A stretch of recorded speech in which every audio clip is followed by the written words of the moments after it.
The former head of provincial investigations, Lufuno Ndou, will resume his testimony into Public Protector Advocate Busisiwe Mkhwebane's fitness to hold office.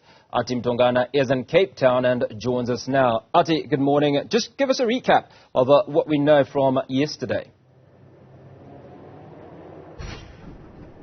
Well, yesterday we heard from a different witness, Basani Baloyi, who made several claims before the Section 194 committee. Beginning of her testimony, Advocate Dalimpofu argued against her relevance, but subsequently the chairperson, Budile Janki, subsequently then ruled for this particular witness to continue with providing information that will help them determine the veracity of charges that have been leveled against the public protector. And in her case, they were looking at the claims that she made insofar as intimidating and harassing staff members. Those are some of the charges that the public protector is currently facing before the impeachment inquiry in Parliament. And some of the claims that she made, Baloyi, that is, that she was purged out of the office and that there was a concerted effort to inevitably get her out of the office. That's when her permanent contract was not effected. She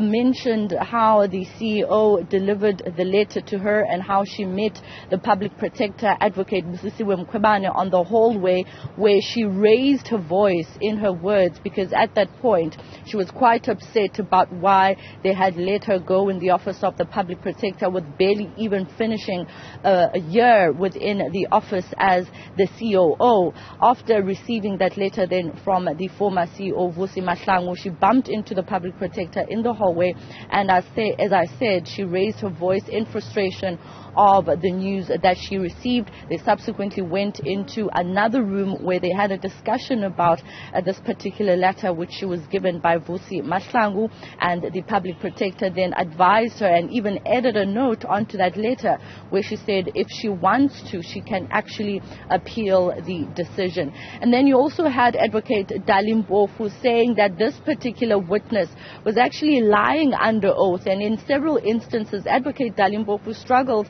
to get concrete responses in the form of yes or no from this particular witness, to an extent where he even asked the chairperson to intervene to get the witness to respond to some of the questions that he raised. For example, Advocate Dalimpofu raised the issue of purging, which this particular witness claimed in the affidavit that she deposed. In a statement, she wrote in the affidavit that she believes that she was purged. And then when asked by Advocate Dalimpofu about that particular line in her statement, she then said no, she doesn't believe that she was purged. She was purged. And then that was, of course, part of the cross-examination that we witnessed yesterday during the hearings. And so what we also heard from Advocate Dalimpofu is him reading a particular phrase or particular section in her statement where she apparently gave or encouraged the chief investigator and the CR17 investigation to extend the scope of the investigation to include the NDZ campaign. So those are just some of the revelations that came out yesterday. But today we're expecting Ndou to return. Ndou is another witness that also testified before the inquiry, but due to connectivity issues, they had to then cut his testimony to continue it today. He's a former senior manager, and some of the claims that we heard from him through his oral evidence is that the issue of the public protector allegedly saying that she wants no adverse findings in the Frede Dairy Farm investigation, he is of the view that that was just a desire on the side of the public protector and not necessarily an instruction. Athi, it certainly appears that much of what the witnesses are saying is all about hearsay as opposed to actual fact.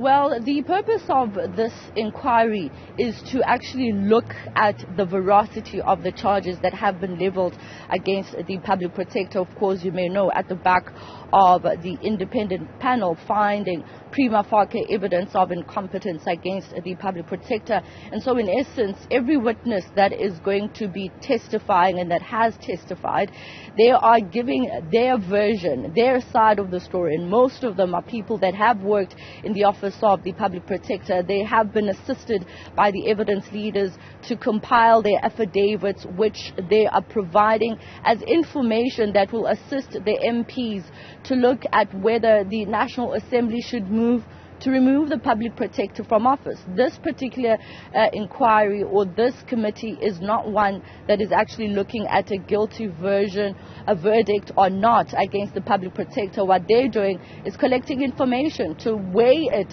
against the charges that have been leveled against the public protector.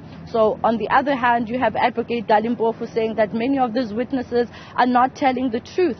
But on the other hand, you have the witnesses saying that those are their lived realities and those are the experiences that they recall from their time in the office of the public protector. Athi Mtongana, thank you so much for your time this morning.